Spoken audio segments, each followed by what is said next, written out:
Oh, Joe. It's like freaking broadcast news in here this morning. Remember that scene when Joan Cusack is your mic on? When Joan Cusack is running through the halls of the broadcast news studio to bring the tape to the thing, and she's sliding. She does that crazy like she does like a Trey Turner slide under the file cabinet, yeah, like Indiana Jones with a hat in like a 1980s fucking Amish dress that I don't know why they put her in that. And so she kills it. She's got her hair flying in the wind. That's like my wife's favorite movie. It's a great movie. I'm saying that's like what we're at Forever Dog this morning. We're running around. You should have seen right now. We look cool, calm, and collected. About a minute ago, holy shit, everyone's running around like chickens with their heads cut off. Showtime in 60 Real seconds. Muppet Show Showtime energy. 60 seconds. Let's go. We need the mic. Let's go. Come on, in 3, 2. You know, it's like in the Saturday Night Live movie. You know, we were telling a bunch of union guys help us. Yes, help us put up the signs, please. Help us. Help us. We have to finish. We're going live. Are you going to pay us overtime? Fuck no. No, just stop being a selfish piece of shit and help us, even though it's not your job. I'm Lorne Michaels, okay? I'm Help little me do the bricks. Sammy Fableman version of Lorne Michaels. But that's what it was. About a minute ago, I was sitting over here with 800 index cards. It was nuts. Joe, I couldn't bring myself to get rid of a single one. I couldn't get my. I said, if the show do box office, we'll do box office. If the show has to be 8 hours, it has to be 8 hours. Okay, do not mess with my vision for movies, baby. Yeah, I got a meeting at noon. Never mind. All right, we got to get going. Yeah. So they're already doing fucking Oscar odds. What the hell? Degenerate it's not even the end of gamblers, July. baby. Oh my god. Let's go, Gambling Nation. Last week, Gold Derby, which is one of these websites that puts up all the Oscar odds, they came out with their first run of Best Picture odds, and I guess we got to look at this. I mean, it's like too soon to know fucking anything. I'm ready to start. Anything. Okay. But I guess we got to take a look at this. So, all right, here we go. Wow. Here we go. What are we seeing here? All right, we got Sinners in the front position. Sinners is the front runner right now. All right, good. Let's stop right there. Let's take a look at the top 5 or 6 here. So we got Sinners at number 1. Which makes sense because that's the biggest movie of the year that's come out. Yeah, and it's really good. And out of like the 10 pictures, this is obviously like the good big movie that everybody loved that's going to get a nom is Sinners. Yeah, that's a lock. And it's like a cultural moment, you know, which the Oscars like. So it's like representative of the era. It feels like it's a movie of the year. Yes, candidate, a deserving candidate. Yeah, absolutely, a deserving nomination. Absolutely. And like you said, it's the Dune 2 because Dune 2 came out in March of last year. So it's like the Q1, early Q2, like breakout hit. And the question with those movies always is, can they go the distance? Can Sinners go the distance? Last year, Dune 2 could in terms of nominations, but could not in terms of wins. No, it can't go the distance. No, and I guess it didn't even get the director nom. So it's like, man, people really forget about those. Come award season, every year we think we're going to honor our early year movies, and we never do. What do you think? Can Sinners break that mold? No. Okay. No. No, it can't. Will Coogler get nominated for Best Director? Yeah. Maybe. Yeah. Maybe just because... he'll get nominated for Best Director. Okay. I mean, look, there's going to be... sure. All I'm saying is there's going to be a ton of good movies that come out, and there's only 5 guys. That's all I'm saying. Yeah, that being said, like, Ryan's the man. I hope, he gets his, whatever. But you're right. Like, Denis thought it seemed like a lock last year. Didn't get it. It seems like it. And then you remember, like, Reichert made him... Not that they're going to nominate her, but whatever. Yeah. PTA. No, yeah. You know, who else? Trier. Joachim Trier, yes. Okay, so because number 2, and John Cho, don't forget, for Wicked for Good. So here's the thing, though. I do think... Unless, because Oscars loves a storyline, I think it's possible that we could have a big Sinners versus Wicked for Good showdown. Like the Oscars comes down to Sinners versus, like an old-fashioned, we haven't had this for a second, like 2 big, widely nominated movies that are like equally sort of like stacked and have equal sort of loyalties and passionate fan bases duking it out. This is a fantasy that the Oscars have every year and that the voting body has and the producers have every year. And every year, it's just going to be a random movie that we haven't thought of yet that bubbles up and cracks and pops and becomes a Nora. Or it's like crack, pop, Moonlight. Crack, pop, Parasite was, but like that's still a very odd movie to win Best Picture. Yeah. Like that's why number 3. Okay, it's a foreign film, sentimental value, did amazing at Cannes, got 2nd place. Did not win the Palm, though. Did not win the Palm. But that doesn't mean anything. No, I mean, Jafar Panahi's movie is going to be a little too sophisticated for these dummies over here at the Oscars voters. Yeah, but sentimental value is a good bet. It has like, talent that we're familiar with in the States. Here's my gut on sentimental value. I think, having not seen the movie, just reading the vibes, I think Stellan Skarsgård's a lock for Best Supporting Actor. He feels like I've seen the trailer, I've heard the reviews. He's disowning Ingmar Bergman for being a Nazi. He's like doing well. He's doing all the stuff. He's doing well on the press tour. He's doing all the stuff. Because Sentimental Value is a pay-on to Bergman-esque sort of family drama. Yes. So you got to nip that right in the bud. Yes. But not that kind of family. Not a Nazi in family. No. So it's Stellan's not like well, like Bergman's was a Nazi, but not that. No, he said Bergman was a fucking stinks. Nazi. We weren't inspired at all by him. He was a Nazi. Now our bonus show is called Weekend of Bergmans. We might have to look at that, but we didn't. we didn't fucking what? we don't. First of all, it sounds like Bernie. Yeah. You guys think of another prestige director that's so synonymous with art house. That kind of sounds like Bernie. It just works. It works. It's not an endorsement of Ingmar Bergman. And in fact, we said Weekend of Bernie's was better than the Seventh Seal in our first episode. All right. Paul Thomas Anderson's One Battle After Another is in the 4 slot right now.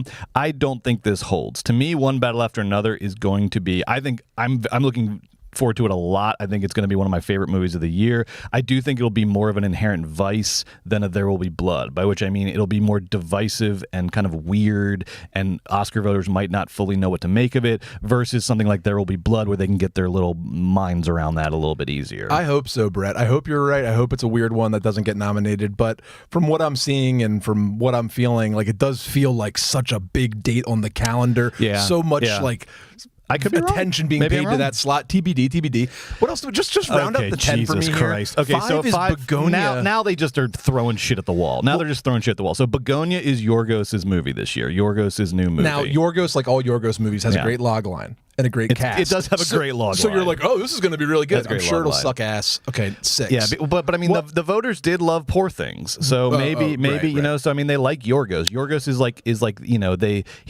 they're like, oh, I like weird things. I like Yorgos. Oh, yeah, Yorgos. I like Yorgos. I like Aronofsky. Now I saw the trailer for Aronofsky's new movie last night. Let's fight over this because yikes! I am looking forward to it. Are you kidding? Yes, I have not been excited for an Aronofsky movie in a second. It's like the punchline to all the bits is like, Hasids could never do this. I don't know, dude. This is like I know he's making room. Snatch. He's like making Snatch. So weird. I'm kind of up for it. I'm like, all right, yeah, let's just do. Let's sick of him. I just like that he's like not even pretending to be. It's like, well, that whole mother thing didn't really pan out. Like, I'm just gonna go back and do a little like. Doesn't look good. I'm just gonna do a movie. I'm just gonna do Snatch. It looks so bad. I'm looking forward to Been Caught Stealing or Caught Stealing or whatever it's Begonia. called. Okay, sorry, stop. What is Jay Kelly? So Jay Kelly is interesting. Who is that? This is Noah Baumbach. Noah Baumbach. Okay. So this is Baumbach's new movie. It's going to be on Netflix. So this is Netflix's big swing this year. They're not going to win Best Picture again. But here's why this one a little bit has my ear.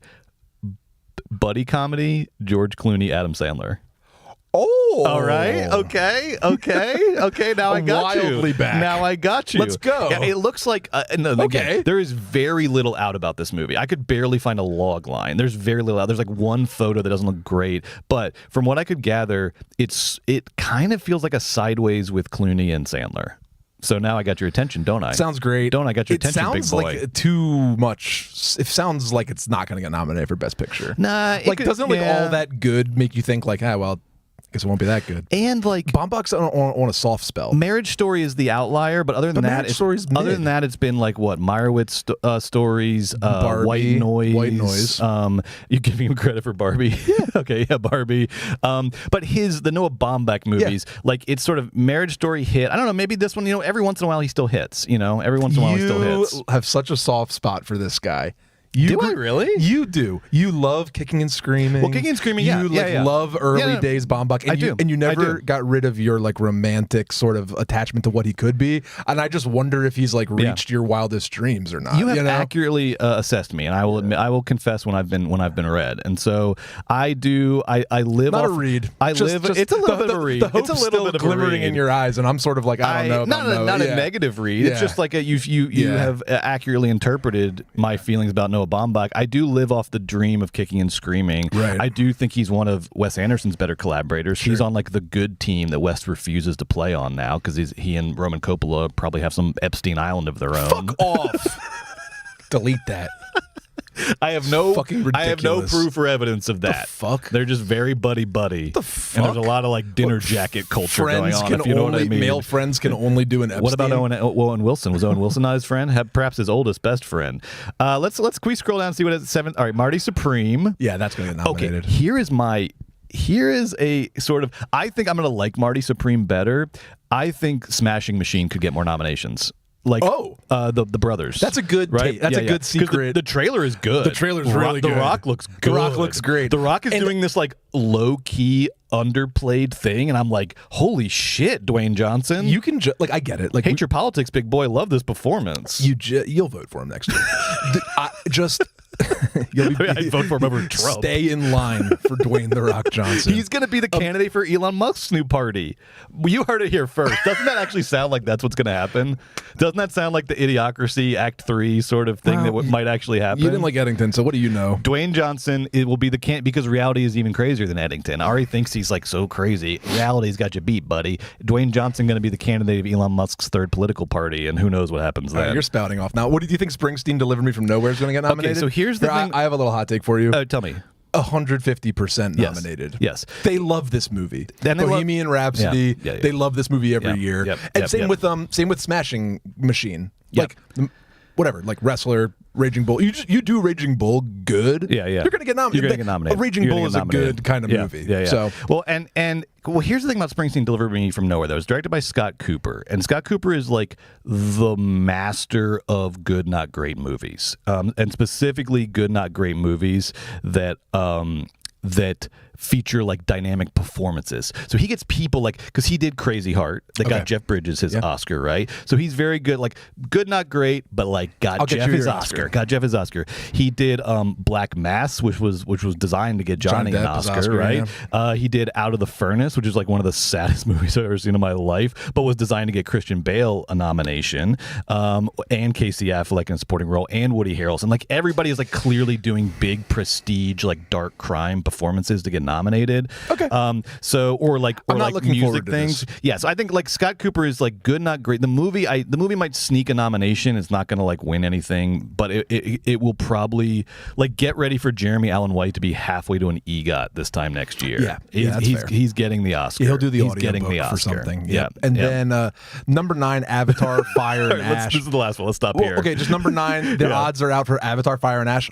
Why would you bet against him at this point? Yeah. Why would you bet against James at this point?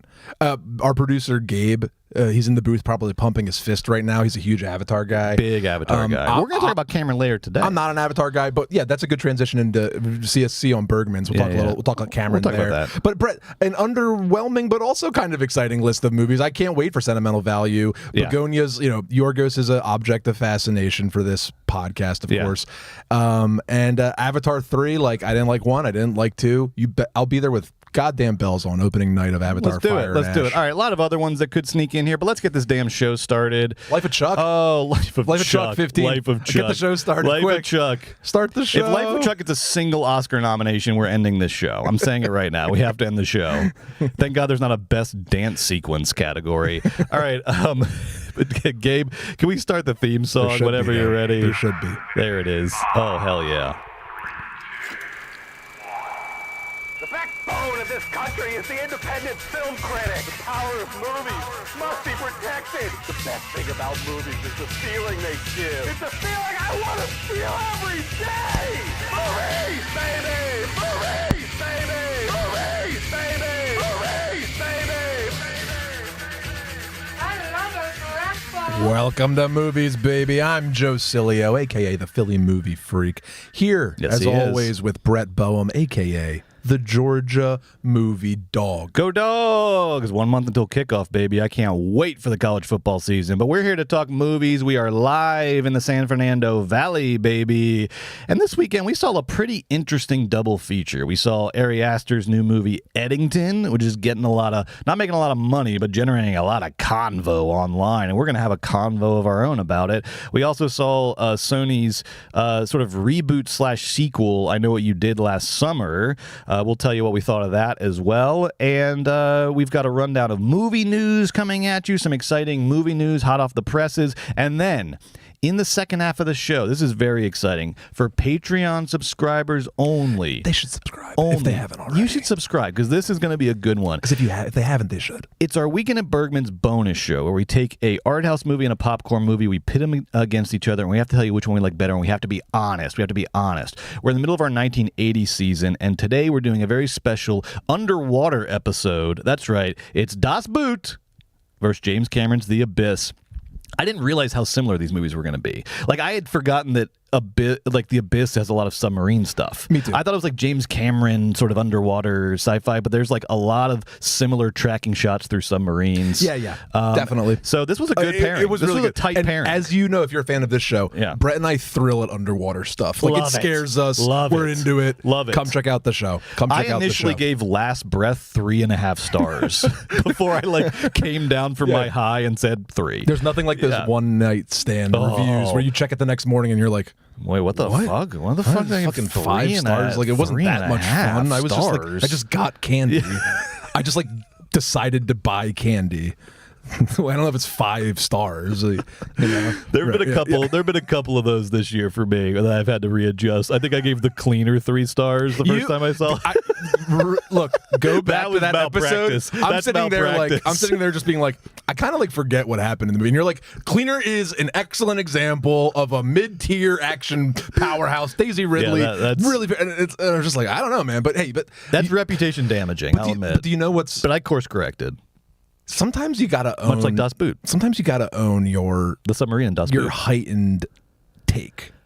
Yeah, you gotta own. Sometimes you gotta own. You gotta own that in-movie experience. Yeah, I agree. No, that's what sometimes I agree. you do have to do it. I agree. I think it's important to take the movie experience into consideration. Well, that's why I stood by Sinners at 4.5 because that did have to do with the in-movie experience, but the in-movie experience wasn't just me in a weird mood. The in-movie experience was the movie. It's so crucial to the movie. Not to detract from my takes, which I will give with 100% validity and truthfulness later, but like my editing, I had a great time at Eddington at the movies. It influences your whole fucking thing. It does, but it's because of the movie largely. Sometimes it's because of you. Like Cleaner, I was just having a good day. I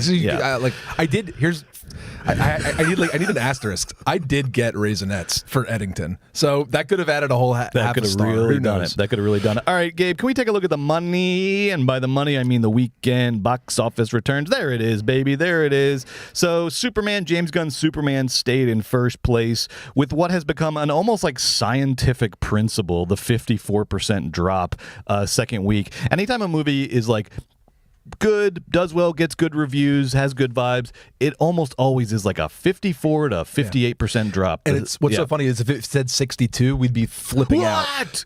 Yeah. What? You do not want to see a 6 in front of your percentage drop. No, but you see a 5, you're like, see?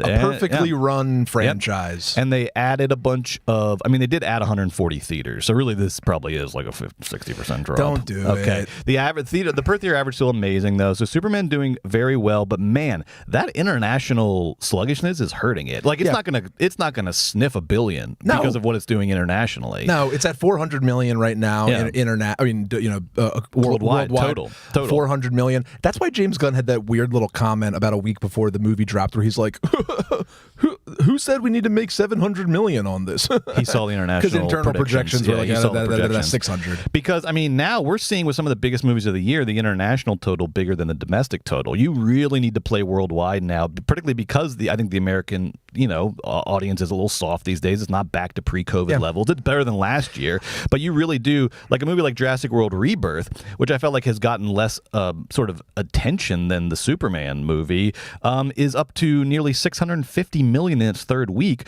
because it has such a strong. You see there the domestic is almost equal considering that Jurassic World has a weak lead, but the international is so much stronger that Jurassic World Rebirth is going to do a lot better in total. Superman's a domestic thing. Wicked was a domestic thing. Yep. Twisters was a domestic thing. Sometimes we just have more domestic-y movies, and Superman surprisingly is one of them. Yep. But that's the facts. Now, out of the new releases, Sony's I Know What You Did Last Summer reboot did the best grossed with 13 million domestic, another 11.6 million internationally, 24.6 million opening weekend. Not bad considering the budget was only 18 million. So they're already over. They've already made their production budget back, almost made their production budget back and some. Congrats. And but again, this is this is nowhere close to what we saw with the Final Destination reboot sequel earlier this year, which did 102 worldwide opening weekend. Remember that? Remember when we were like, we're back, baby, back to pre-COVID. That was nuts. I will just say, Final Destination is a more popular franchise that has 6 installments and had a lot of traction over the years. And I know what you did last summer. We haven't really seen since. How many Instagram followers did you say Madeline Klein has? 30 million. Okay, so I don't know. That's a lot of a lot of fans. But I'm sure if we looked out for this. No, that's not true, because I think if we looked at this total, we would just see like 90% of the people were Gen Z. Yeah, I bet she turned out, because when I was in that theater last night, like the Gen Z were like tittering, and I don't know if they were enjoying. Like, I'm not calling them stupid. Gen Z liked this movie. They got some things that was going on better than I did, because they knew a little bit of the people. Okay. I'm not bashing Klein for that great return on I Know What You Did Last Summer. Also, I learned who Madeline Klein was yesterday. Yeah, me too. Smurfs bombed. We're not going to have any more Smurfs movies, thank God. I would assume this is 11 until I run Paramount. Then we'll be doing it again. Yeah. Paramount had an interesting week. They fired Stephen Colbert at the behest of the president, and then released the 3,500 fourth screens. or fifth Smurfs movie from this current run. Okay, it didn't do that great. We're probably done with that franchise. Eddington sadly opened a little soft. 4.25 million domestic. It didn't open internationally, which makes sense since it's such a sort of specifically American movie. I don't know. I mean, but why didn't it? Like, I should have read. We do a show. We should have read into this. I don't know why it didn't have an international opening. It will. It's just opening here first. Okay, got it. Yeah. It's just weird for a wide release, but that's okay. So maybe they thought the reviews were going to be really good. You stagger it. I don't know. Who knows what A24 is doing? But this thing had a budget of 25 million, so they can't just like sleep on this thing. A24 can usually just make their money back no problem because they have low budgets, big brand recognition. But here, $25 million budget. Oof, I don't know if this thing gets back to its production budget. I wonder opened at 4.25. As Ari matures into a actual auteur, forgetting what you think of Eddington, basically as he doesn't just make horror movies for them, I wonder what his relationship with A24 is going to be like moving forward. I think they're cool to keep Ari on the roster, give him the 25, eat like 5 million of shit, and do his next movie. But if he puts out some other like Ari not horror-y thing that Ari's around, I think so too. Sony Pictures Classics. We give Osgood Perkins a lot of shit, but like he's delivering a brand every time. I saw his poster for his new one. Yes, Keeper. Yep, scary poster. More Ari Aster overhyped. We shit on him, but like genius guy. There he goes. So he's giving Neon what he's. They want. And I'm not saying that's better. I'm just saying from a business perspective, I agree with Joe that A24 might be falling out of love with Ari Aster after this one, depending on what the next one is. Because with this one, with Eddington too, it's like, bro, you had Joaquin Phoenix, Emma Stone, Pedro Pascal. Like, you got to deliver a bigger opening. We're not trying to be mean, Ari. We love you. You're a fucking genius.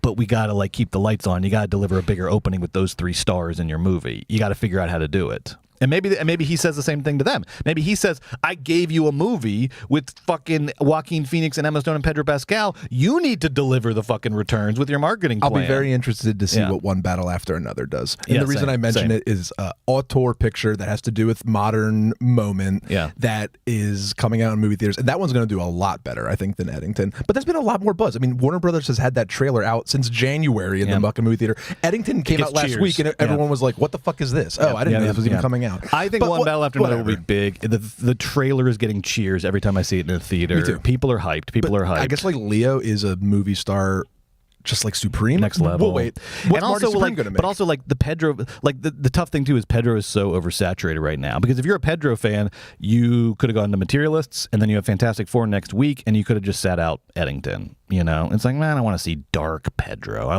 like sweet baby girl Pedro. Whatever. I don't know, Brett. It's a weird. This movie is it's not for anybody except Ari. It's kind of weird. Yeah. I don't know. We'll talk about it. We're gonna have a fun chat about Eddington coming up very shortly.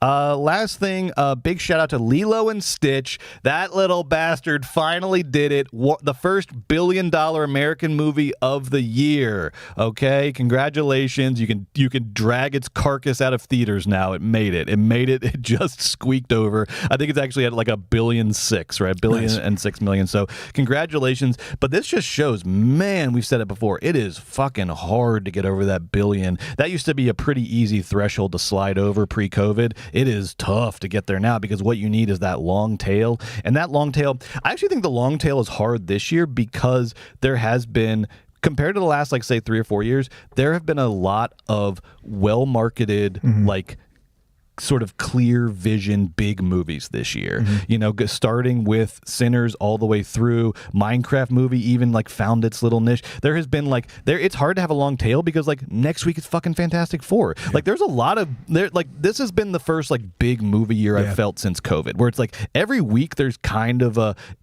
like a big swing. You know, I'm not saying a banger, but like a big swing almost every week. It's different than Fall Guy Furiosa. Exactly. You know, exactly. It's just a little bit more of energy. Superman. The industry is Jurassic like back a little bit, even if the numbers aren't quite there to pre-COVID levels. Because right now we are 15% ahead of last year, but we're still 24% behind 2019 this time that year. So, you know, earlier in the year, after that big April, the stories were, oh, can 2025 get back to 2019? No, just beat 2024, okay? One step at a time. But the industry is coming back. I think things are getting better. The movies are getting better. They're getting bigger, and they're finding their audiences. And God bless Gen Z. Those motherfuckers go to the movies. God bless you, Gen Z. You guys go to the movies. God bless you.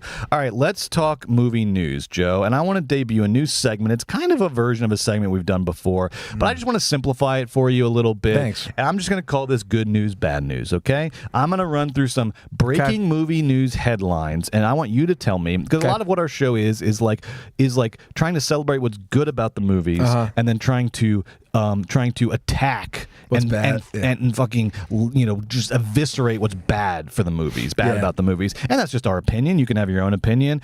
The Naked Gun reboot could be the return of comedy, could be big.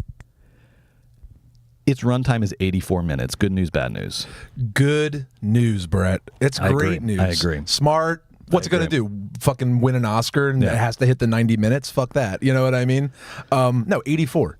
84 is so genius. psyched. That I'm means it's so just full of jokes. It's funny. And I wonder, I bet they're going to kind of like, they're put it out in the marketing a little bit and people will be like, okay, good. Yes. And they will go. I really hope that's the case. I said to Gabe a year ago, dude, what about 80-minute movies? Yes. And he was like, okay, yeah. You know, so like someone did it. Fuck yeah. You should they should put it on the poster. Because it's like Naked Gun is funny. It's a spoof. Everything can be funny and spoofy in the marketing. Right. The poster should say it's 84 minutes long. That should be the poster. That's kind of where we're at. Yes. I mean, so anyway, good news. Smart, and you could like put it under Leslie, I said Leslie Nielsen, Liam Neeson doing the splits. You could say it's 84 long. Okay. You know, and it'd be like, is it his huge dick or is it the length of the movie? No, it's the runtime. And it's like, it's both. Smart. It's very smart, Brett. Alice Walker, one of our favorite directors, she did last year's La Chimera. She's at work on her next movie, and according to Alice Walker, her next movie is a silent movie. Good news, bad news. Absolutely incredible news.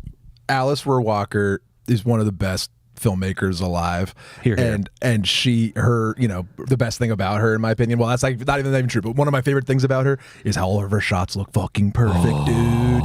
Everything looks like a vintage, like Italian camera, took it perfect. She's fucking Fellini beautiful, and fucking Giotto and all of it combined. So good. So she wants to do a silent movie. God bless her soul. Apparently, the only thing that's noise is a blind character sings a little chanteuse. I love it. Good. I love it. Great. She said the goal here too is not to it's not sort of like a gimmick, and it's not even really like a silent movie like in the silent movie era. It is a movie that it's like an opera. She's describing it as like an opera where music and sound is the voice of the film as opposed to dialogue. I'm on board, baby. I don't need I'm on board. I'm on board. Less words often. I was good. already on board. Less words. I was often already good. Guess where I got on board? Untitled Alice Walker project. That's when I got on board. She's now the I'm best. double on board. When we do our 100 films of the 25 years at the end of this year, like the New York Times stole it. La Chimera will be there. Lucky Mare will be there. Lucky Mare will be it's going to be there, Brett. That's my guess. Yeah. Anyway, off we go. I agree. Stay tuned for that at the end of the year. Gabe, can we see that picture that I sent you? What's going on? All right, so it's you. My favorite actor in the world, Hugh Grant, fell asleep at Wimbledon. Here he is. I get everyone agrees he fell asleep. It looks like he could be checking his phone, but everyone says he fell asleep at Wimbledon. Good news, bad news. Hugh Grant falling asleep at Wimbledon. Bad news, Brett. He's old. He's going to die soon. Fuck. He's falling asleep like like sleepy Joe Biden. Bad news for you. Bad news for the movies. Hugh Grant is on death's door apparently, falling asleep at Wimbledon. I'm sorry, stay Brett. awake at Wimbledon. He's like Trump at the State of the Union. I'm sorry, Brett. So this is bad news because it means Hugh Grant's clock is ticking. The end is near. First of all, to fall asleep during the thrilling Wimbledon match he was at is insane. It could only be inspired by some sort of medical issue. He's an old man. He will be passing away soon. People putting Hugh in every movie. Then we need to crank it out. We need to bleed him dry before the greatest actor of his generation. I'm just kidding, but my favorite actor of this generation kicks the can. You think that deep down in I your know heart. it's a very personal choice, so I'm not going to argue greatest. That's silly. I will argue my favorite, and I like that better. I'd rather be my favorite than the greatest. Good. I like it better that way. That's all you're going to get. All right. Well, I cannot wait because we're on a fun Hugh stretch right now, and I hope it keeps going. What you got for me next? Do a movie about him falling asleep at Wimbledon, That's and a good you go idea. inside his head. And Jerry Seinfeld could write it. Yeah, there we go. Or how about Charlie Kaufman does Hugh Grant falls asleep at Wimbledon, being Hugh Grant. Ever think of being that? Hugh Grant is honestly a great idea. If Charlie Kaufman was like, I'm doing a Malkovich sequel called Being Hugh Grant, how much goodwill I would do what I would work for free on the marketing team. I would put posters up on telephone poles. You'd be on the Charlie Kaufman did team. Being Hugh Grant. Yeah, let's start I'm just gonna start the Being Hugh Grant street team, and then maybe that causes the movie to happen. Cool. All right. Let's see. This is a quick one. Jeff Bezos gave Sydney Sweeney $100 million to start $1 billion to start a lingerie company. He did not give her $1 billion to start a lingerie company. Okay. Please set the record straight. The fund that invested in Sydney Sweeney's lingerie company was backed to the tune of $1 billion by Jeff Bezos and his partner in the investment. Michael Dell. Yes, Michael Dell. As in Dell Computers. Heard of them? That being said, bad news. Okay, why? Weird. Jeff Bezos, women, lingerie. Oh, yeah, just that is bad those news. two things are That just is bad oil and news. vinegar, and I want nothing. Ne'er shall the twain meet. I have nothing deeper than that. That's bad Bad news. news just because. Bad news. Sydney, you do your thing. Jeff Bezos, his name, and then combined with the word lingerie, just. I don't want any of that. Sydney is doing. I'm also Sydney. Do you think you don't have your acting career doesn't have a future? Sydney is doing hardcore Kylie Jenner product Goop. She's doing Gwyneth Paltrow, which is cool, but it's Sydney. You're was the Reality Winner movie, that Echo Valley movie with Julia Moore on that nobody's watching. Sydney's got a huge career. Sydney's a great actor. Nope. Not about her acting. Nobody these days makes their money doing the thing. Ryan Reynolds, Mint Shohei Mobile. Ohtani makes 10x Yeah. on endorsement deals. Yeah. Our boy Glenn Powell, I saw an ad where he has a line of ketchup and mustard. Yeah. And it's called Glenn's Fancy Mustard. He's squirting it on his little cousin's, hot dogs or whatever.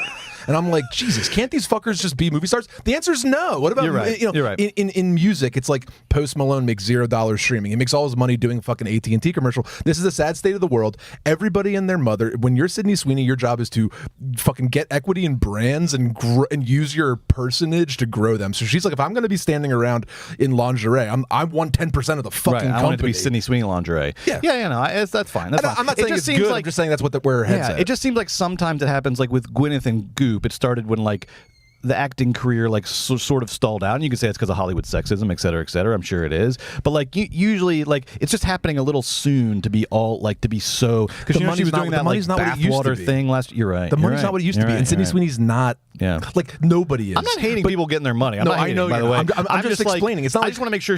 I want more Sydney Sweeney movies. I don't want Sydney Sweeney magnate yet. I appreciate that, but and I hope so too. Sydney Sweeney has been kind of fun and good at acting randomly, which I appreciate. Yeah. But this is how you become Kylie Jenner, because Kylie Jenner has lip gloss, not because Kylie Jenner's acting on the Kardashians.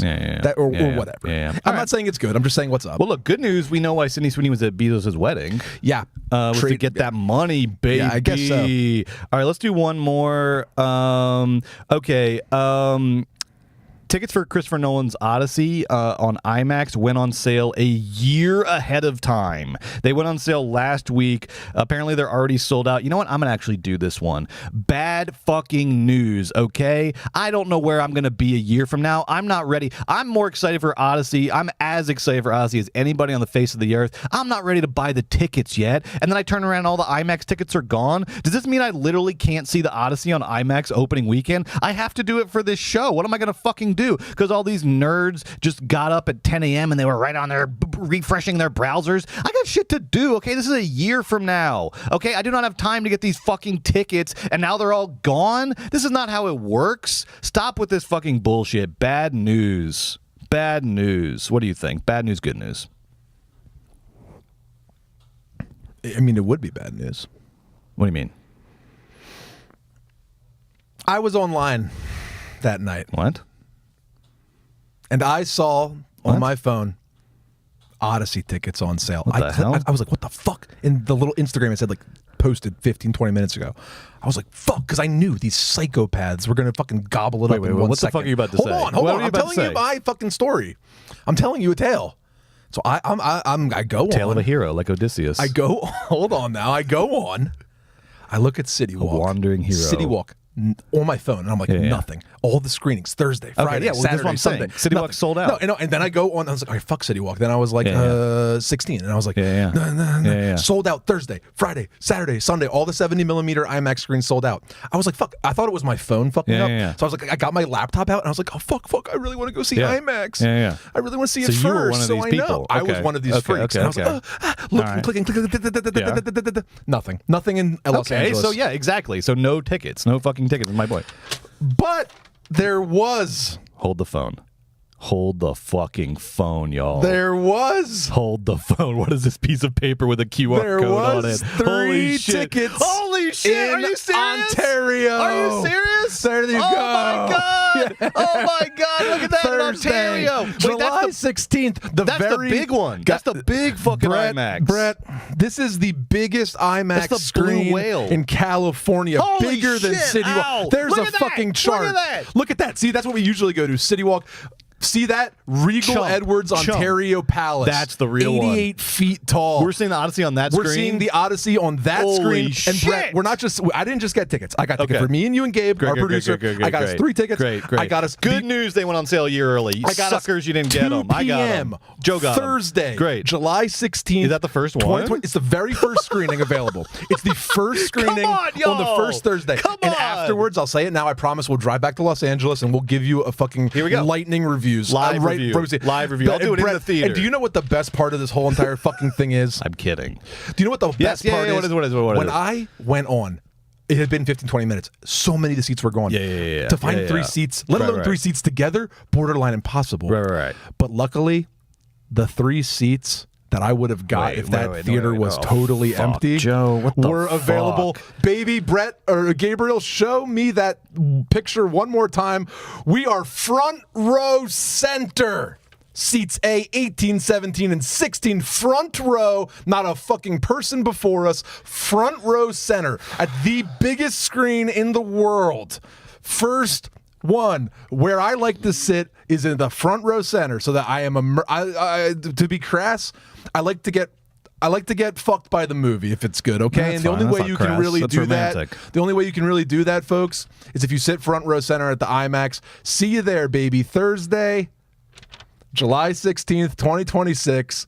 The Odyssey. Don't you scan my QR code, you freaks. All right, so you just took me on a little Odyssey of my own. So at first I thought, I'm not going to be able to see this movie for a fucking 3 weeks on IMAX. Dude, we're going to the opening day. The first screening on the 70mm IMAX. But the biggest IMAX. A big old, and, you buried the lead. And yes. The best part? Go it's ahead. not and, it's but. And, but we have to sit front row center at a screen that's so big the human eye cannot contain it. You should bring one of those fold-out beach chairs that's like a chaise lounge. Truly, so you can spread back. Yeah. I'm gonna have to stand on the stairs. You know what I'm gonna have to you do? have to go to the bathroom and stand in the back so you I'm can gonna see have to bring binoculars and turn them around, and so it makes the thing smaller. Is what I'm gonna have to do. I'm gonna have to watch it with reverse opera glasses on, so I can fucking see. Brad, I can contain Matt Damon's forehead and his chin in my eye at the same time. You won't believe me, but it was either that or second row, and I know. No, actually, that's a good call. That's a good call. First row is the move. If you have to be first or second, take first. And come on, if you're going to sit front row center for any opening day thing that was sold out and is in 70 millimeter in Ontario, it should be the IMAX of the Odyssey. All right, what if? All right, so this is 3 tickets. This is me, you, and Gabe, right? What if we just wear like the biggest hats? Like big Odyssey hats, like big like Roman, big giant like 3 huge hats. Like going into the theater, everyone's like, "Oh yeah, that's awesome." Yeah. And then when we sit down, they're like, "Oh fuck, those guys with the hats, they're the front row center." Hats. Well, all right, that could be a funny stunt you pull. Yeah, that could be funny. Dude, that could be really funny. All of the energy. I'm not going to do that. Okay, I have better social etiquette at theaters than people give me credit for. All of the electricity of that room with all the freaks that got tickets 10 minutes before I did. Pouring down on top of us and then getting like pattied, just fucking the other sided by the movie. That's going to be the great experience. It is. And you know what? There's going to be before the movie. There's going to be one of those things where like they're stomping their feet. Oh, it's going to be fucking crazy. The screen's it's not going to be like this. In James we trust for Superman. It's going to be dong, dong, dong, just like ancient. Everyone's just like dong, dong, buff and ready to fight. Just everyone's so ripped up. Dong. Tell us a tale. This is Sparta. Tell us a tale. All right. Let's talk about Eddington. Let's talk about this movie, Eddington, Ari Aster's Eddington. Moving right along. Written and directed by Ari Aster. This is, I believe, his fourth feature film. He didn't have like some weird student film. Okay. So maybe, I don't know. This is Hereditary, Midsummer, Beau is Afraid, Eddington, his fourth feature film that we know of. The DP, I want to shout out the DP real quick before we get into this. The DP was Darius Kanji, now Darius Kanji has worked with a lot of the greats. He's worked with Wong Kar-wai, he's worked with Michelle Haneke, he's worked with he's worked with Woody Allen, he's worked with the Safdie brothers, Bong Joon-ho, Jean-Pierre Jeunet back in the day. There is a funny thing with this guy though, that like he's worked on a lot of great movies. He does all their worst movies? Yes. Is that what you're going to say? Yeah. So he worked on Uncut Gems, great. He kind of like works on everybody's like down movie. No. Yes, it's kind of funny. Uncut Gems is not a down movie? No. I'm saying not Uncut Gems. But listen to this. So on this stretch of years in like this would have been like 99, 2000, 2001, he did In Dreams, directed by Neil Jordan, The Ninth Gate, directed by Roman Polanski, and The Beach, directed by Danny Boyle. And look, I think The Beach is a lot of fun. I think Ninth Gate is fun in its ways. I guess, but it's like you say yes when they call, right? Yes, you say yes when those guys call, and it's not just that. The Wong Kar-wai movie he worked on, My Blueberry Nights. Okay, he did. I've never seen it. He did the Funny Games remake, one which of is my favorites, which is good. But it's a shot-for-shot remake of exactly. Right. It's just like constantly with these great directors, but kind of like their down movie. Okay. Like he did Mickey 17 was his bong, So it's like it's not, I'm not saying it's his fault. It looks great. It's not his fault. It's a very like I love looking at DP careers. They're the funnest thing ever to look at DP filmographies. This is such a funny one because it's like great directors sort of not their best movies. Very interesting. Now, does that mean that you're going to suggest that Eddington isn't one of Ari's best movies? I think I am. Yeah, I think I am. Oh, definitely not one of his best movies. This is his worst movie. This movie stars Joaquin Phoenix, Pedro Pascal, Luke Grimes. Who's Luke Grimes? Which one was he? I don't know which one he was. Deidre O'Connell, Michael Ward, Austin Butler, and Emma Stone. Heard of her? Grimes. This movie was set. Who's Luke Grimes? Actually, stop the podcast. Who's Luke Grimes? Luke Grimes was the bad police officer. Oh yeah. Maybe? He was like he was the bad police officer. Okay. Sorry. Set in 2020 during the COVID-19 pandemic. Heard of it? In New Mexico, the film examines the political and social turmoil caused by the contested mayoral election fought between Sheriff Joe Cross and Mayor Ted Garcia. I'm just reading the movie's own log. But you're reading it ridiculously. You're shaking your head. That's the movie's own log line. Like a guy with an opinion. This was distributed by A24. I am a guy with an opinion, and it premiered in competition at Cannes. Didn't do so well. But what did you think of it, Joe? What did you think of? No, fuck that. What did you think of it, Mr. Subtext? All right. I'll start off Eddington. Yeah. You want to start off? I'll start off Eddington. I think, first of all, that because this movie's been pretty divisive so far, which I think was by design. Ari Aster admitted that. He said, I knew this movie was going to be divisive. And that's kind of the Ari Aster fun. That's the fun of Ari Aster, is he makes movies for you to either love or to hate. He makes movies that you're intended to have an extreme reaction to. From Hereditary. I mean, did you know Hereditary had like a D+ cinema score? Like Hereditary, yeah. You think now like everyone's on board with it, and like because you see it in like fucking basic ass people's like 4 letterboxd reviews and stuff. Like Hereditary is like an acknowledged, super popular, it was beloved not. movie. It was not. I mean, it was Really? divisive on release. Midsummer divisive on release. Wow. Beau's Afraid, of course. Yeah. And now Eddington. So I think this is all by design, Cool. and That's I good, like that. by the way. I That's do good. not. And that's why I will always root for and go to Ari Aster movies, and I like them a lot. Is because he is making movies that are intended to be love them or hate them kind of experiences. But in the case of Eddington, I am going to refuse that imperative that he has put to the audience. I'm going to refuse to have an extreme reaction to Eddington, even though Ari wants me to have an extreme reaction to it. I refuse, sir, because I think the haters of this movie, and there are haters, there's a lot of people doing like 3 billboard style discourse about this movie on Twitter. Good comp. I think the haters of this movie are overstating their case. I don't think it's a bad movie. And I think the lovers of this movie are also overstating their case. I don't Yeah, but what do you know? I don't think it's, to quote Sean Fennessy over at The Ringer, I don't think this is the movie of the year, maybe the decade. Fair no, enough. sir. That is not true. Fair enough. Interesting that Ari Aster was on The Big Picture last week and got Conspiracy, glazed Brett. harder than a frickin' donut. Ew. Jesus. That's some Gen Z slang, baby. God damn it. All right, Ew. now, look.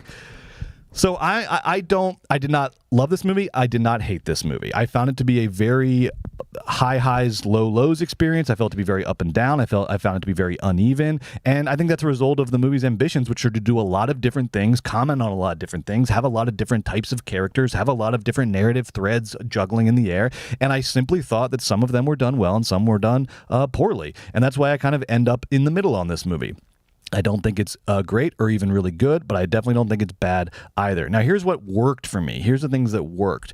I thought Joaquin was incredible. I honestly think this is maybe one of my favorite Joaquin performances. I like seeing Joaquin play a bad guy is like a little reductive, but a guy who does bad things. And I guess you could say, if you agree with me on things, has bad politics in a way. He's a bad guy. I think it's established by the end of the movie. But he's not like the bad guy. Correct. He's not like a villain. No. He's sort of like he's a person. Yes, he's a person, which is kind of weird does because he's bad a bad things. guy. Right? Yes, exactly. But seeing Joaquin sort of play that and sort of do his like sort of Joaquin mannerisms, but like you could see him like steering, like finding sort of more rage in his Joaquin mannerisms, but not doing like master rage. He's not doing just like unbridled id. He's doing sort of the rage of a real person who doesn't know why or wherefore or where the rage is supposed to go or what they're really mad about. He's doing that very well. He's also doing sort of chaos really well. I'm in the middle of chaos. So I really liked this Joaquin performance. I also really liked Aster's sort of distortions and inversions of the Western genre. And Joe, you have always told us, and it's right, that like the Western was, as soon as they created the Western, they created the anti-Western. The anti-Western is nothing new. But I did think there was like some moves forward here in the genre. I thought there were some really interesting plays on the Western. The idea of like the sheriff alone in the town trying to maintain law and order is like very cleverly played with and inverted here. And we even, I think in the final sort of big shootout scene, we get a very fun sort of like take on High Noon, a very sort of distorted hallucinatory version of like your classic High Noon sort of like showdown in the streets. So I liked that a lot. What I would have wished, though, is that the story would have sort of hewn tighter to that core and been more about Joaquin and sort of the take on the Western and been a little sort of simpler and a little more boiled down to that essence, because I think that's where the heart of the movie was. And I also think there was a lot more to be done with the heart of the movie.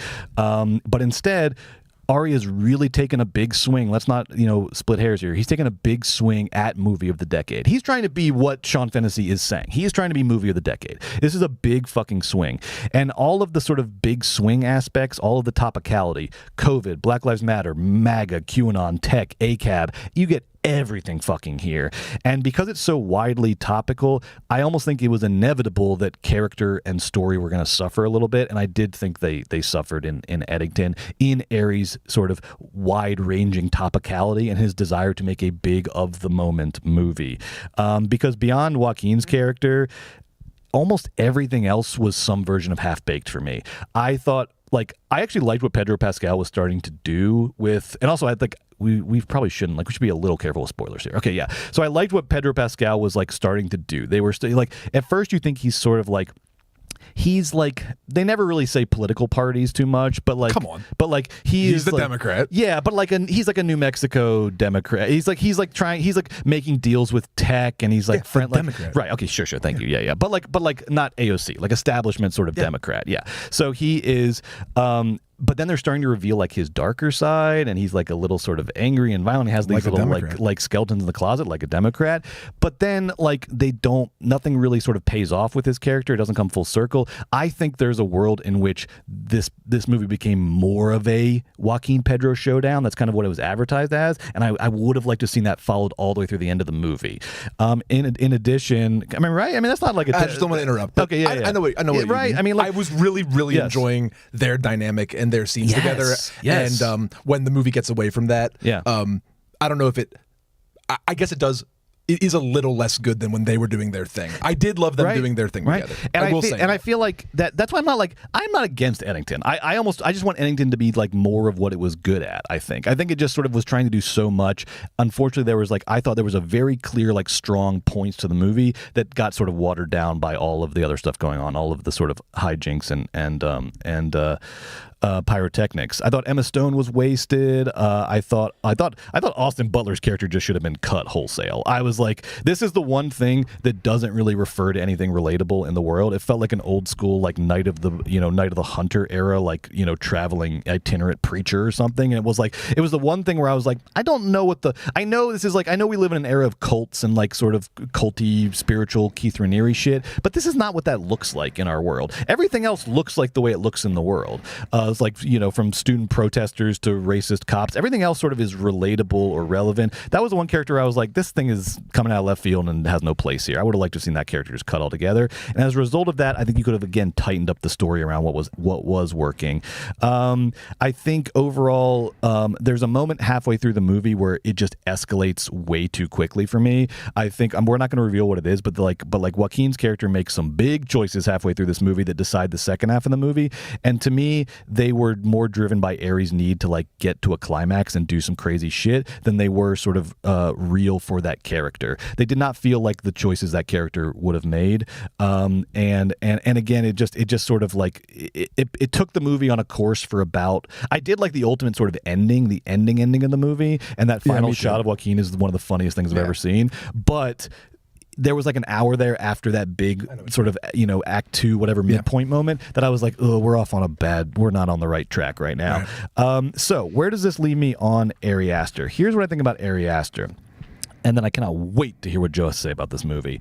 I think Ari Aster has now done 2 Magnolias in a row, and that's 1 Magnolia too many. I need your There Will Be Blood, baby, and I need it now. I'm hungry for it, okay? I loved Beau is Afraid. I loved the ambition of it. I loved the scope of it. I loved the craziness of it, the experimentation of it. I love that. I think it's better than Magnolia. But now I need the honed in thing, baby. I need you to make a movie again. I need the like clarity and control and precision of Hereditary and Midsommar, because I fucking feed on that. It's a drug. I love it, baby. I love it so much. Hereditary and Midsommar, 2 of my favorite movies of the 21st century. They probably both appear in my top 100. I want that again, but I want it sort of evolve now. It's time for your There Will Be Blood. No more Magnolias, okay? No more blank check, big slate. Let's do it all. Let's do everything. You done that. I need you to hone in and focus in on the next one, baby, okay? No more of this. No more of this, okay? No more of this. That's my take. I like, it's really hard to do like history in the middle of it. And it's really hard to do it effectively and well, and it's really hard to do it in a way that'll last past its moment.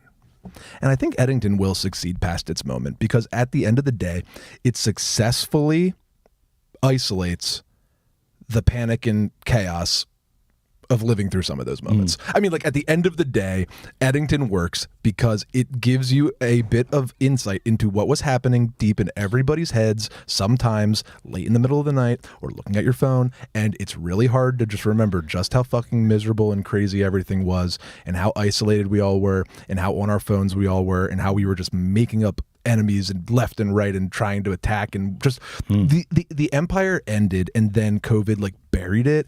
And that's what this movie does a really great stab at, sort of making that realized. He's not going for verisimilitude. He's not going for realism. He's definitely doing broad strokes mythologizing and broad stroke satire, but I really appreciated the effort because I think that is an effort that takes great artistic courage. Nobody wants to fucking talk about this stuff, and nobody wants their opinions on how they actually feel about any of these things to be like said, because it's just so complicated and convoluted, and we all think we know what we're talking about, but nobody knows anything. And I just love that, like, Ari said, you know what, I'm okay with just maybe this will be fucking the cringiest movie of all time, or maybe this will be just like maybe this will just be like so lame. But if nobody wants to like pick up the very obvious low-hanging fruit of our current society and create some sort of broad ensemble satire about the current state of affairs, well, then I'll be more than happy to do so. And I think that that is awesome. And to be the first is hard. But there isn't, like, but I was trying to think, maybe like Sorry to Bother You was like the last time somebody was like, fuck this, I'm going to attack it like right on. But, you know, I think a lot of movies post-COVID have nibbled around the edges or have taken like, oh, the gig economy, or like an element of our post-COVID life and like satirized that or paid attention to that, or like, oh, the way work is now or the way love is now. But no one was like George Floyd and say the name, and no one's like COVID-19 and say the name, and no one's like masks, and no one's like phone. And because I think like inherently it's going to be bad, but it's only going to be good if you give 150% of yourself to it. And that's why I loved Eddington, because Ari says fuck you and it's not about feelings. It's like fuck you and you're like, this is going to be cringe, or this is going to be like annoying to you. Fuck you. The only way to do it is the way Ari did it. Give 150,000% of everything you got. And what I like about Eddington is some of the things that you were saying, Brett, about what you didn't love. I like that it's dense and not deep, because I didn't find it didactic. I found it profound in its like sort of it's sort of like enjoyment. It's a troll job. Yeah, it's a reminder. Well, that's why people are mistaking it as racist. I think is because it's not didactic. I think they're mistaking it as not like didactic, because it's like everybody's media literacy has taken a hit over the last 10 years. Here's why people are complaining. I think the only person in this film awarded interiority is the cops. The only person awarded their personal feelings. The reason it's so weird Joaquin's acting the way he does in Act 2 is because in Act 1 we really spent understanding his interior life and getting to know him as a person. So his radical actions seem deceptive. But he's the only person we spent any time sort of getting to know. And I think that that's what people don't like about it. Who we give agency to, I guess. Yeah. Well, that's the Three Billboards discourse coming back. But I think it's in order to take this character on a journey into hell. And they end the movie in their own personal hells in both movies. And so that's an intentional decision. It is.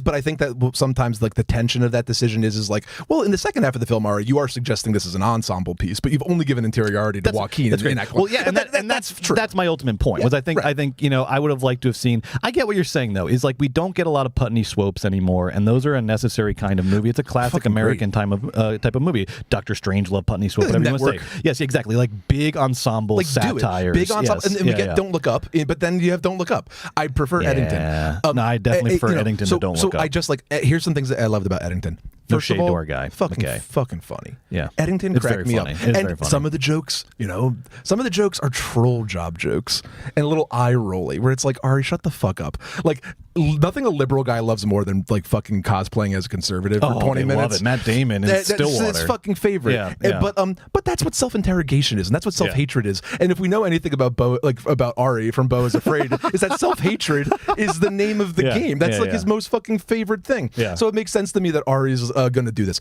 I loved the density, and I loved who's media literate is Ari Aster, and I loved sort of the way it started with like COVID in flesh, like coming down from the hills like a curse upon this town, and then when spoiler whatever, Joaquin handles that person that personifies COVID coming through the town. And I thought that this movie is on one hand the most heavy-handed movie of the year, of the decade. On the other hand, what I really liked about it was not heavy-handed. It just like flirted and flitted with everything to really give you a composite of like the feeling, and it also gave you I like it in its broad strokes. Emma Stone, underutilized, is a composite of all sorts of persons that we know. And Austin Butler, Brett's not wrong, a composite of like a problem that we know. All these Etsy women that join cults. Yeah. This happened to fucking everybody. This happened to your fucking mom. This happened to everybody. The problem is Austin Butler is just like too sexy. Like those guys look like Keith Raniere. They don't look, and they act like Keith Raniere. They don't look and act like Austin Butler. It's like just like different casting there. The scene when Austin Butler comes over though is so funny. It's very because like funny. Halfway through,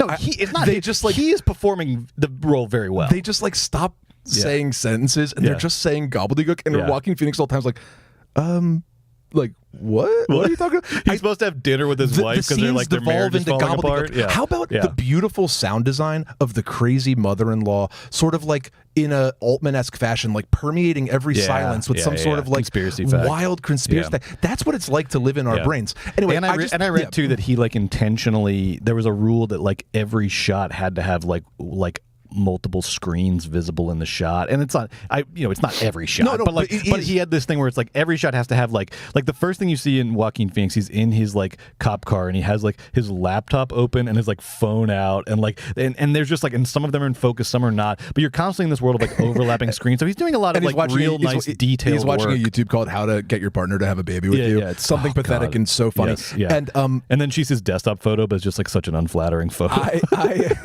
I don't like cell phones. It's funny. I don't like cell phones in movies or like on screen. Except in Eddington, because that's the fucking point here. I just like the clarity of like, hey, I'm making a point. Remember all this stuff? This actually happened. We all went insane. Here's the energy of that. Here's a really fun story. Here's some great performances. Here's a first fucking crack, because I have fucking balls. I have fucking chutzpah.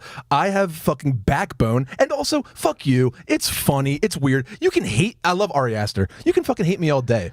You know? And I don't think that Eddington is his masterpiece. And you're looking for There Will Be Blood. May I introduce you to Beau is Afraid? I think that's like his Magnolia Master or the Master. He has to be a little more honed in. Like, because remember, like, I mean, high bar. But like, There Will Be Blood does not have a single miss, right? The fun of Beau is Afraid is that it has a couple misses in it. Beau is Afraid. I guess Ari's a guy who's always going to give us. He's going to be extra. I think he has a There Will Be Blood in him, though. That's fine. Think he has That's fine. Maybe he'll get old. Like, everybody gets to be 50 one day and like hone in or like do a Wiseman or whatever he's going to do. But like right now, when Ari's like in his 30s, like be Altman, be gigantic, broad, crazy, fill me with a million things. Like somebody has to do it, and I'm glad it's somebody smart and cool and great looking picture like Eddington and Ari Aster. I also will say this about Ari Aster. Don't look what I'm doing. Okay. I also say this about Ari Aster. What are you doing? I'm slightly amending my rating of Eddington based on the things you've said, which I agree with. Well, and then last thing, please forgive the antiquated parlance of his diction, but what's his name? Who? Paul Schrader said about Ty West that he's stuck in the quote ghetto of horror, and you know what? I hate that turn of phrase, but you know what? And I'm a giant horror head. Man, there's something to be said about horror's inability to really, like, we always kind of give horror credit for like actually getting to the core of the themes of the ills of society, always getting there. But you know what, horror does, I don't know, you can get the ills of society other ways too. Ari completely like divorced himself from the ghetto of horror, and he is now an auteur filmmaker. His movies are premiering at Cannes. The Hereditary to Midsommar to Beau to Eddington, that is a really savvy way to transition yourself from being fucking pigeonholed by A24 into a money cow like Ty West or Osgood Perkins, and now Ari Aster is he's a real guy. Now he's a real guy. That takes chutzpah. I'm not asking him to go back to talent. I'm not asking him to go back to Hereditary and Midsommar. I just want some of the like control and precision of Hereditary and Midsommar, and just some of the sort of narrative like clarity of those movies to come back in at some point. But I think this is a very natural when we talked about Magnolia for Bergman's, we talked about this process about like PTA needed Magnolia. He needed that big fucking blank check, do whatever you want, throw it all against the wall movies. But now I just want to see. I want to see him start to hone in a little bit more. I want to see the precision come back into play, and I don't think that's too much to ask. That's fine for Mr. Aster. That's totally fine. You're not dunking on him, my guy. But you know what's so crazy? He's got the potential. He's got the potential to be like a master. I know. I didn't real know. Master. After Hereditary, which is a good movie, I was like, oh yeah, I like Hereditary a lot. It's really good. Tony Collette. And then Midsommar, I was like, all right, that was really fun. But then Bo was afraid. I was like, wait, this guy's a fucking masterpiece. And then after Eddington, I was like, oh, thank God. Yeah. Somebody else besides the Safdie brothers, and like the Coens are old now. We need new blood, baby. And now I'm excited to see how Jordan Peele responds. I always have those two guys in my head fighting each other because they had horror movies at the same time, and they both outpaced Robert Eggers, Ty West. Oh my God, so easily. And then Nope is such like a transcendent upgrade on his whole pastiche or his whole technique or whatever. I cannot. But I think Nope might be my favorite. Jordan Peele. Yeah. Jordan Peele should not do a horror movie next. Ooh, I like this. Jordan Peele should not do a horror movie next. Take Ari Aster's lead. Do a different thing. Yes. Do a different thing. Yeah, do a different genre. Do like that. Some people are like, this is like a horror comedy. Eddington. It's like, no, guys, you're so stupid. It's not a horror movie. Yeah. What? It's like no, it's like a Western. Because there's violence in it? What are you talking about? It's like self-consciously a Western. Like a comedy Western. Yeah. All right. What are we doing? What are we doing here? So here's the thing, though, Joe. Even though you like this more than me, apparently, Eddington, I was the one that picked it for my fantasy draft team. All right, so this is we have not had to pull the fantasy board out for a second here because we haven't had any movies coming out. But let's look at what we got here. Okay, this is, and let's stay maybe in the wide shot for this so we can see this. Yeah, perfect. All right, so this is at the beginning of the year we drafted fantasy teams, the 5 movies plus 1 alternate that we thought that Joe and I that we would like the most this year because we just go off of our ratings, right? And then whoever's movies has the highest ratings collectively at the end of the year wins. Joe won last year. Congratulations. I'm trying to come back this year. All right. So I've got. Ooh, I do have it. I'm about to have a big couple weeks here. Okay. So I had Eddington that just came out, and then The Bride's not coming out until next year. Hold on. Right, so because The Bride has got bumped to 2026, that means good for me. Naked Gun is Naked Gun, which is coming out, is going to be on my list. And then, and this is huge. I'll mention it again at the end of the episode. But if you live in L.A. or New York, I'm sorry if you don't. But if you live in L.A. or New York, y'all. Kurosawa's Cloud, Kiyoshi Kurosawa's Cloud is coming out next weekend in New York and LA. All right, Kiyoshi Kurosawa, the guy that did Pulse, the guy that did Chime, the guy that did what else am I missing? Cure. This guy is a fucking master of horror and a lot of other genres, and he's got his new one coming out next weekend. If you live in New York or LA, go see it. I'm going to see it. Joe's going to go see it. We're going to talk about it next week. So we got a bunch coming up. So Eddington, look. After I saw the movie, I walked out. I was at 2.5. I talked to you. I read some reviews. I thought about it more. I think you make a lot of good points. I'm going to bump, and this is not just to help my fantasy team. I'm being honest. I'm going to give Eddington 3 stars. I thought it was. We got him to good. There's just too much like kind of highs and lows. I can't go too high, but I can't go too low either because there's a lot of good stuff. All right, we got you to good 3. You got me to good. It's good. It's good. You like that? It's good. It's good. It's good. I appreciate that. 3 stars. 3 stars. What do you give it? Well, I should I change it to balance it out, bring it down a little bit? No, you gotta be honest. I'll be honest. I gave this movie 4.5 stars. Yeah, I thought it was a gem. I thought it was a gem. I think that is I like this kind of movie. Yeah. I thought this year's Civil War for me. You know what is good about those ratings? And we said about it before. I was like before the show. I was like.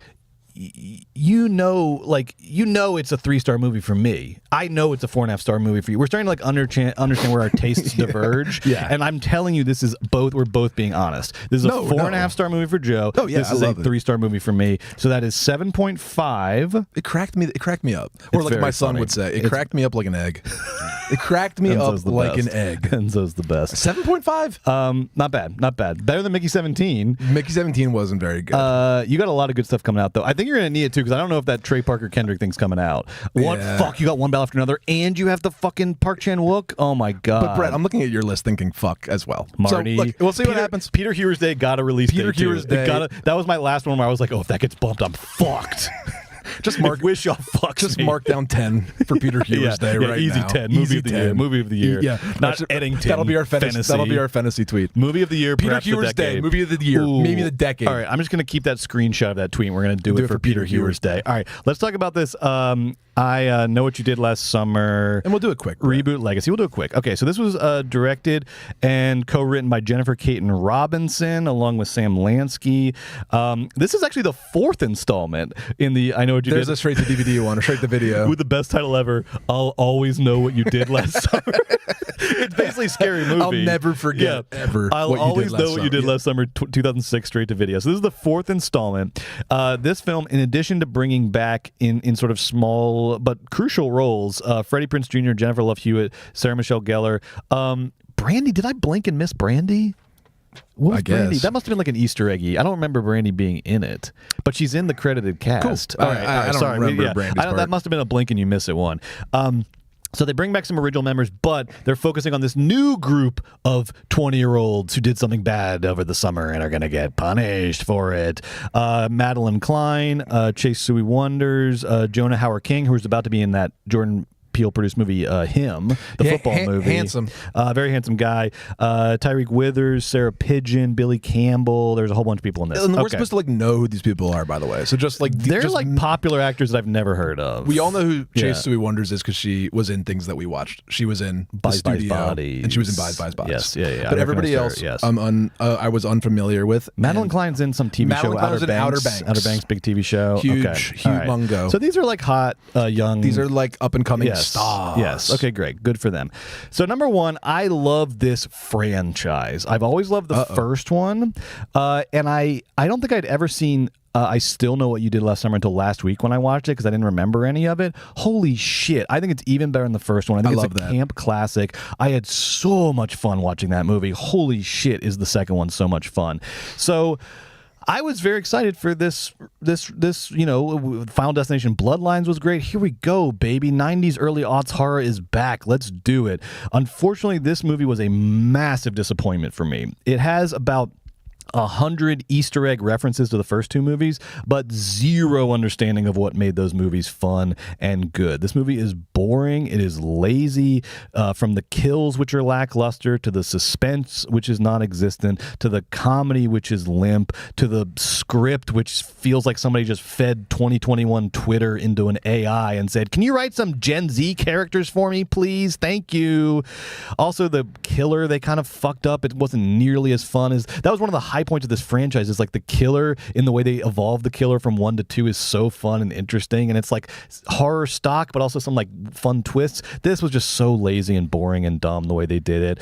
I just thought this movie was really bad. I did not think the performances were that great. I'm sorry to this generation of young actors, and I'm not talking, look, this generation has Chalamet and Zendaya. It's gonna have its fucking stars, its A-listers. I'm talking about like this generation's equivalent of a Jennifer Love Hewitt, of a Sarah Michelle Gellar, of a Freddie Prinze Jr., like that level of just sort of like pop culture stars.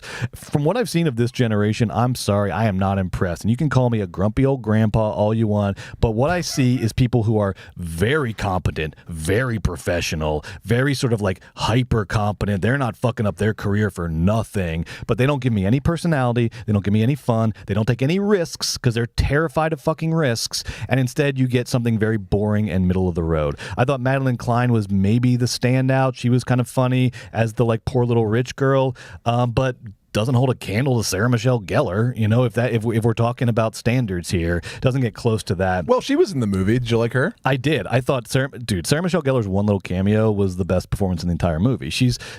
Going back and watching the first I Know What You Did Last Summer, she's like one of the best actors of her generation. She is fucking legit. Yeah. No one does what she can do. What she did in Cruel Intentions, what she did. I was just about to say, dude, remember Cruel Intentions? She's fucking legit, y'all. And it's not just Buffy, it's beyond Buffy. Our review could just of this movie could just totally devolve into a Cruel Intentions rehash if you want. It truly Felipe can't replace him. No, but seriously, in Cruel Intentions, she's amazing, and she's amazing. And I Know What You Did Last Summer, and I was happy to see her last night. But this movie was pretty lame. Right? You tell me. You're the horror expert. Well, hardly, but I'll tell you what. You know what kind of this is the Gen Z. I Know What You Did Last Summer, and you know why I knew? Yeah. Because of the fucking crime was so funny. Because let me just break this down for you. This is the most Gen Z rewrite of all time. Okay, in the original, they're flying down the PCH. Ryan Felipe they're all shit-faced. He's standing up in the car. It's like waving a Mulholland Drive. Yeah, waving a champagne bottle around, and they hit somebody, the blood of whom goes all over Ryan Felipe's face, and then they have a dead body in front of them, and they have to decide what to do with it. Here's what happens in the Gen Z version. This is great. They're driving in the car. They park the car on the side. They have a designated driver. They have a designated driver. They park the car on the side of the road to watch the fireworks.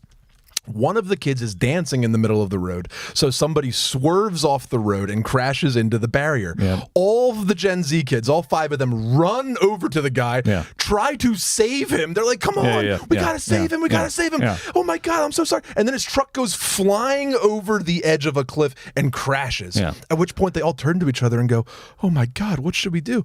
It's like, well, you just called the police. You tried to save him. It was an accident. I know what you did last summer. You tried to save a person from dying after an accident in the road. One of the kids is like, ChatGPT legal. He's like, but that would still be considered manslaughter because your back was to it. And then it's like, whoa, what? You have no idea if that's considered manslaughter.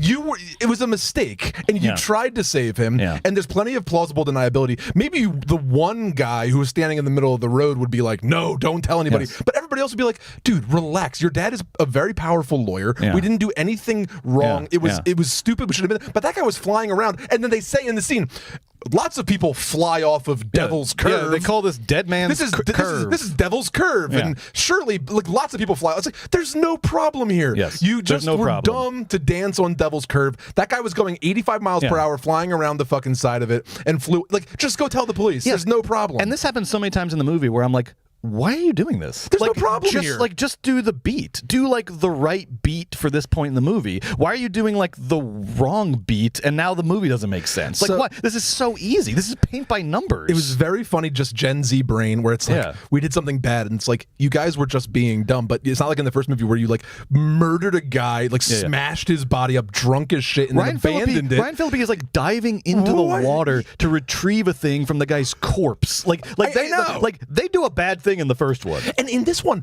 they as the man is dying and getting thrown off the cliff, he grabs the young man's coat, as if later in the film someone would be like, "Why was your coat with that body?" Never mentioned. Doesn't matter. No problem. They don't even go. They're so worried, but they don't even go down and get it. No, it doesn't matter. It doesn't matter. Okay, it doesn't matter. One more thing. Yeah, please. I love Jennifer Love Hewitt, and I love Sarah Michelle Gellar, and Freddie Prinze Jr. is an American treasure. No more legacy sequels. He has a great Letterboxd 4, by the way. Freddie Prinze Jr. Oh, really? Look it up. Yeah, cool. yeah. Guys. Suspiria and Roger Rabbit are on it. Okay, cool. Sorry. The Argento or the Argento?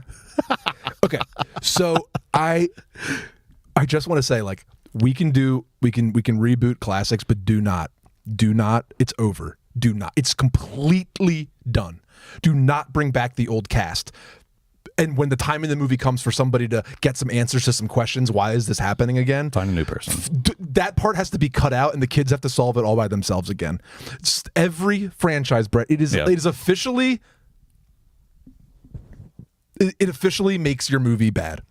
Whether it's Halloween, they did this for Texas Chainsaw Massacre, they did it for Terminator, they did it for every franchise. Time to bring back the people from the original. So, stop. It's so fucking. It's toast. And the audience like clap when Sarah Michelle Gellar came on.